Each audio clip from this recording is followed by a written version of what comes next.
Listeners, with the onslaught of social media in recent years, we are seeing the slow death of the habit of reading. However, thanks to the untiring efforts of storytellers, there has been a revival of sorts for the love of books. The storytelling scene in Pune seems to be buzzing almost every weekend with some talented storytellers gathering around in schools, colleges, cafes, and book clubs, with some really exciting stories for the young and old alike. Today, we have with us Dharithri Krishnamurthy, who is one such artist who has contributed in her own unique way to the world of storytelling. So, welcome Dharithri to our All India Radio studios. Thank you so much, Gaurav. Really exciting to be here. So, Dharithri, if I'm right, you were working in a corporate world for around 8 years. So, how did this switch to storytelling happen? You're absolutely right. As you said, it was around 8 years in the corporate world. My daughter was 2 years old then. Oh. And I started thinking that, do I really want to, spend my entire day in the office, meet my daughter just for a couple of hours in the evening Right. and, put her off to bed and that's it, that is life. So at that point of time, there was this real calling to take a break from work and spend all my time with my daughter. Okay. Now, what has happened, interestingly, is from the time she was an infant in the cradle, Okay. Till she's 15 years today, we've always connected through stories, right? She's absolutely, in love with books, with stories, listening to stories, reading, right? Watching, all of it. So, then when she was 2 years old and I saw that, there is so much of love that Kavya has for stories. So every single day there would be a story, right? And I had so much of time available. So she would ask me, for example, this tablecloth here is red. Why is this red? Why not orange or yellow? There would be a story. Why is the tree so big? Or why is the leaf green? Or, why is our planet so big? Or, why is the sky blue? Anything, right? How and why stories, all kind of stories. And I would keep, churning out stories, right? And what I would do is, for a 2-year-old, you don't really want to give too much of facts. So I would cook up stories, right? Yes. I would just create, imagine. And what I was doing in turn was teaching my child to imagine, right? To build her own world. And then my second daughter, Miraya, was born, and friends started giving feedback saying, hey, you're doing a great job, with storytelling. Do you think you can reach out to many more children, right? Not just your children and, your friends' Yes. children, but can you reach out? So that's when I started thinking, I said, maybe take up teaching, instead of getting back to the corporate world. Is that an option? And that's when I was going through the Knowledge magazine and I read about Kathalaya.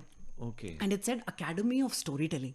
I said, wow, aisa bhi hota hai, is there an Academy of Storytelling? It was very intriguing.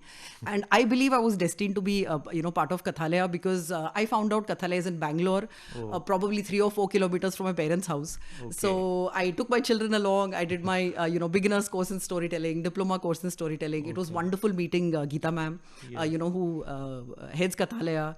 And I thought that, I can't take all Punekars to Kathalaya to Bangalore, right? To learn storytelling, but I can definitely bring Kathalaya to Pune. So that's how I, started the Kathalaya Learning Center. It's been 8 years now or a little more. And it's been an incredible journey since then. Wow. Yeah. Actually, mothers have always been fantastic storytellers and readers as well.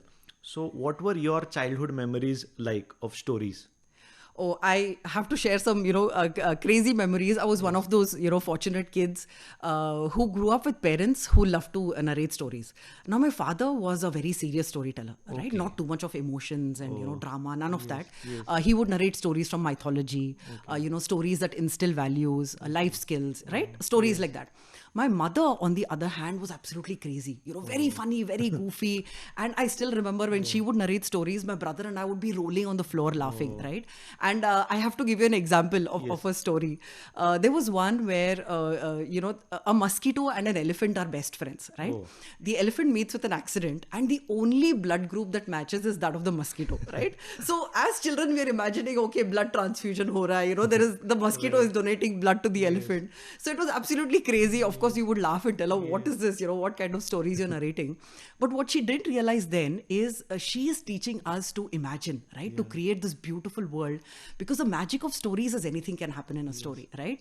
So these are my childhood memories, honestly, and that's what I have tried to pass on to my children as well. Right. Yeah. Very interesting when you tell the story of a mosquito and an elephant. I'm sure you must have carried it forward with your stories as well. Absolutely. Right.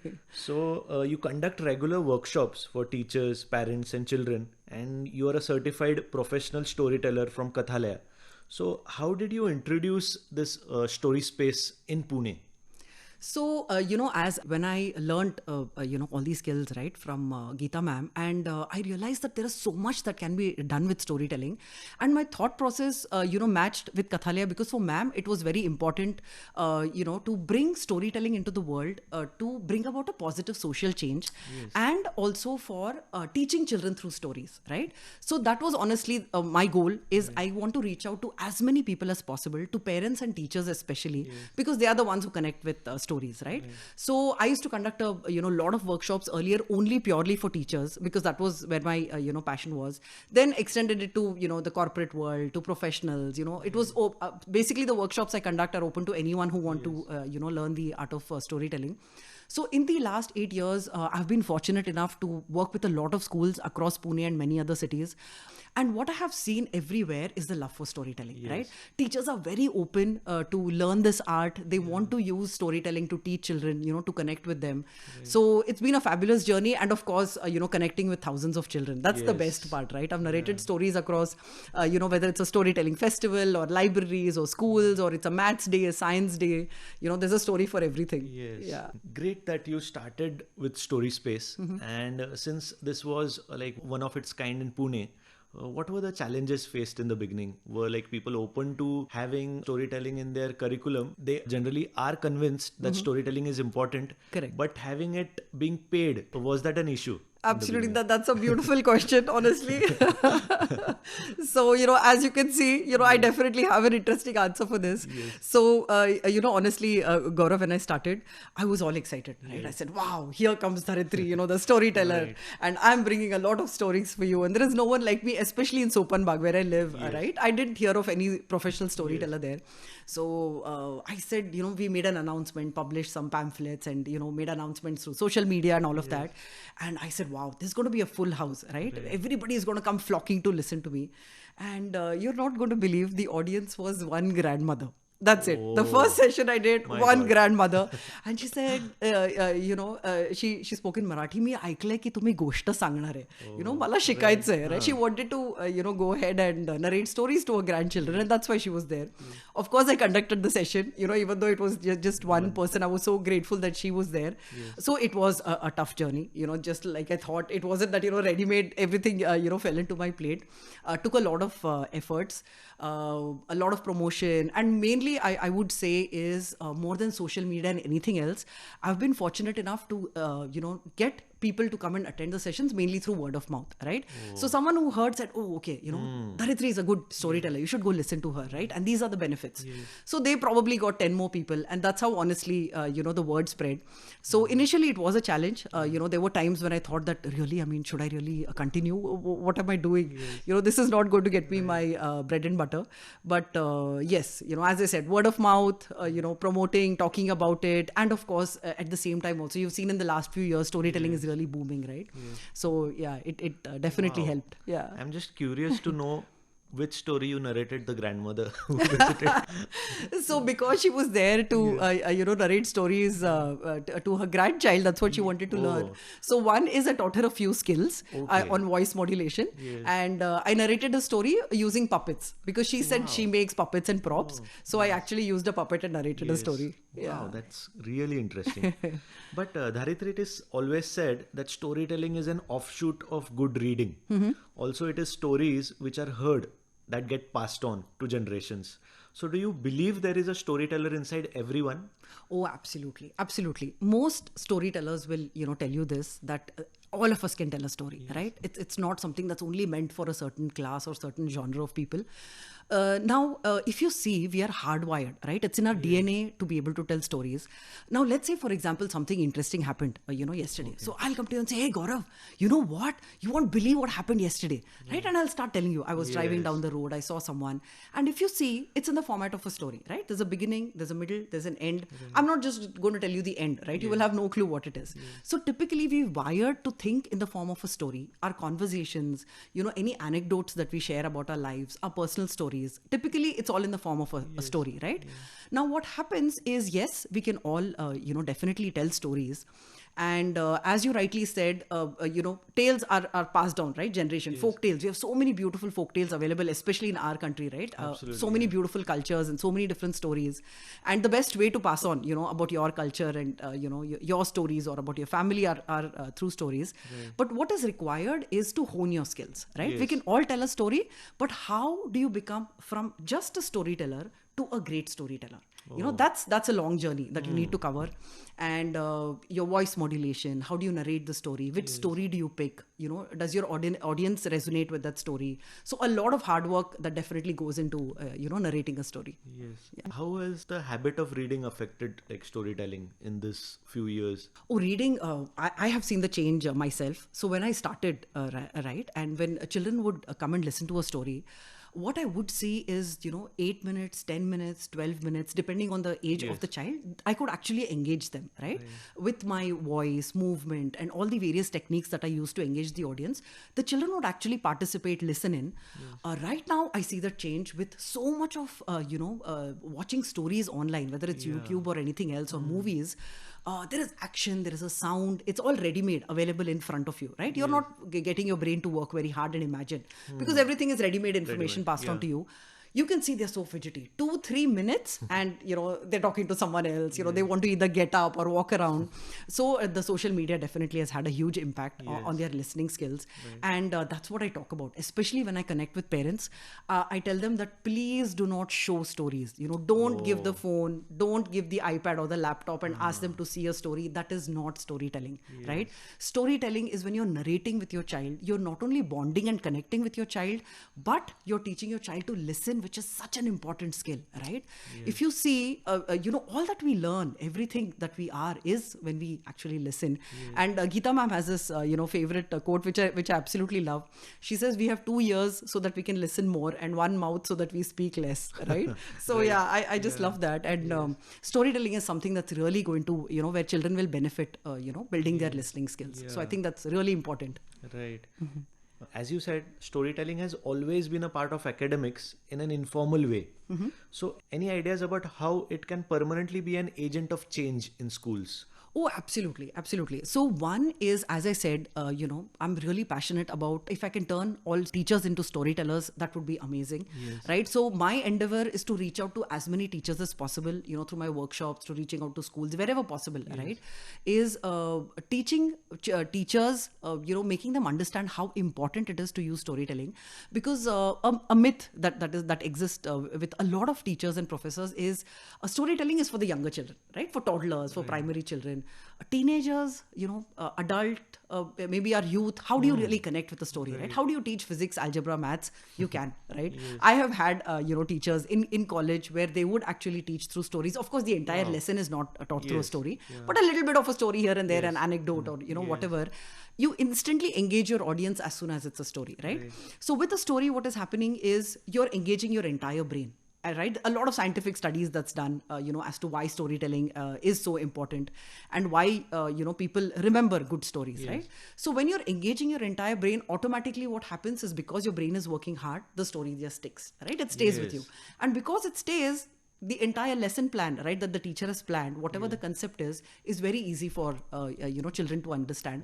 So one is if schools could push teachers to learn this amazing skill, and two is, of course, our syllabus also needs to change quite a bit, right? A lot of change that we need to bring in into our textbook. History, geography, especially history, right? History is full of stories. So if we could change those lessons, instead of cramming it with facts and information, if there could be a few more stories in our textbooks, that would be amazing. And can storytelling be introduced as a subject itself? Oh, absolutely, absolutely. And there are. So you have, folk tales. There is a university somewhere in Dharwad, if I'm not mistaken, Karnataka, where you can actually go and study and learn all about folk tales.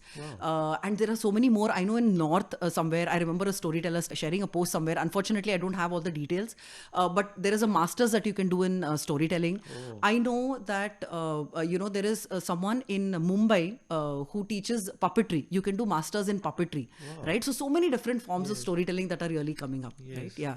That's great. According to you, what is the importance of stories in today's world? Stories just weave magic, right? They just bring magic into a world. And what I remember as a child is anything is possible in a story, right? So if you are dealing with, let's say, a delicate situation, where you're teaching, a child about bullying, right? How do you handle bullying? A story is a beautiful way to cover it, because you're not targeting the child, right? You're not telling the bully you're a bully. You're not calling the victim out saying you're the victim. It's through a story, and children are smart enough to understand, right? So through storytelling, the emotional development of a child, can happen. Not just children, but adults, anyone. Stories are the best way to instill values, to teach about our culture. A lot of storytelling that you see that's happening in the corporate world, right? Instead of those boring, you've definitely heard the phrase death by presentation, right? We used to have those boring presentations. They are passé, they are gone, right? They're not there anymore. So a lot of presentations now are done using storytelling, right? Whether it's the data that you're presenting, you're promoting a product, selling a product, it's typically stories that stick with people, right? So you will see stories are used across all genres, whether it's storytelling in school, whether it's storytelling for youth, whether it's storytelling, to teach a certain concept or handle a particular issue, to bring about a social change in the corporate world. Stories will always be there. To quote Steve Jobs, the most powerful person in the world is the storyteller, right? The storyteller sets the vision, the values, and the agenda of an entire generation that is to come. Great. So coming back to your workshops, Dharithri, any positive memories you would like to share with our listeners that you have had over the years during your storytelling sessions? Anything you remember particularly, apart from the grandmother? Sure, yes. A lot of, positive memories, beautiful memories that's been created over the years. One memory that really sticks out is, I was lucky enough to be invited to Goa to conduct a workshop for teachers who work with children with special needs, right? So this was quite a challenging one, because your audience is very different, right? And how do these teachers connect? So a lot of hard work, that I had to put in, the kind of stories, the skills that they will use. So when I was there, I realized, firstly, a bunch of talented teachers that were there, and most of them spoke Konkani, right? Obviously, I mean, they're in Goa. Now, coincidentally, or surprisingly, I should say, they didn't know that I could not speak Konkani. I told them I do speak Hindi, Marathi, English, Kannada, and all of that. So there was one little activity where they had to. I just told them about the importance of body language, gestures, emotions, right? How do you bring that across in a story? So they had to do an activity, right? There was a presentation that was happening, and the words that they used were in Konkani. Now, at the end of it, they asked me for feedback, and I actually gave them feedback. And at the end, I said, by the way, just to let you know, I do not speak Konkani. And they were so surprised that I could understand so much. And that's what I told them, right? For storytelling, language is no barrier, right? I mean, anyone can understand a story. You can communicate in any language, provided, you use all the techniques and the skills. So this is a memory, that stuck with me. And of course, a lot of fabulous memories with children. When at the end of the session, they come and they give you a big hug and they tell you, ma'am, you're the best storyteller. Or, they'll say, ma'am, will you come back tomorrow, to narrate another story. So a lot of beautiful memories that I have with children especially. Wow, that's great. So Dharithri, how would you describe the storytelling scene in recent years in India? And also, what would be your advice to the budding storytellers? Okay. More than advice, I don't know if I can really give advice, but tips that I would definitely, share is, and from my own experience, right, is what I would share more than theoretical knowledge. One is to be yourself. Right? Because there is just one you, there's nobody like you. So what I have learned with, different storytellers that I've heard across the planet is they bring out their strength, right? They worked very hard to identify what is their strength instead of copying someone else, and wanting to be someone else. So that's one. Identify your strength. And how do you identify that? With a lot of practice, right? With a lot of narration, you realize that, okay, voice is my strength. My body language is my strength, expressions. So that's one, be authentic, be you. Second would be to live your story. It's very, very important that when you're narrating, let go of your inhibitions, be spontaneous and imagine yourself to be a part of that story. You have to live the story. When you live the story, and you're authentic, you automatically connect with your audience. You don't have to take any efforts, right? They automatically connect with you. They automatically travel with you on this journey. And third, of course, very cliched, but very, very important is hard work, right? You have to work a lot on your story, whether it's, to toddlers, whether it's youth, senior citizens, adults, whoever it is, corporate world, in schools, a lot of preparation goes into a story. Reading the story, identifying which one you want to, does it resonate with you? What is the pace of the story, the length of the story, right? All of it. There's a lot of hard work that goes in. And with regards to the current scenario, as we already spoke about it, storytelling is booming, which is so amazing. I'm so happy to see that. Whether it's puppetry, whether it's, different kinds of storytelling that we are reviving from India. From Rajasthan, we have such a beautiful technique of storytelling. Maharashtra, Gujarat, so many different states where you have your local storytelling, right? Your kathakars, who are just so brilliant. So I know that a lot of storytellers are working very hard to revive, the storytelling across the country. So one of the most amazing, art forms of storytelling, especially Urdu storytelling, Dastan Goi. I'm sure our, audience has definitely heard of Dastan Goi, a beautiful form of storytelling. And it's amazing to see that the revival that has happened, right? So the names that come to me are, Mehmet Farooqi, Himanshu Bajpai, who are doing a brilliant job with this art and, taking it to the audience across the country and the world. So let us hope that a lot of other storytellers revive their own respective art forms. Dharithri, it was lovely having you here. Thanks a lot for your time and doing this interview. It was great talking to you. Thank you. Thank you so much, Gaurav. It was wonderful being here. So listeners, do tune in for our next part of this program. We will be having a storytelling session by Dharithri Krishnamurthy. So that will be a really interesting program. So do tune in for it next Wednesday at 9 p.m. Until then, allow me to sign off. Thanks for listening and stay tuned as our next program follows.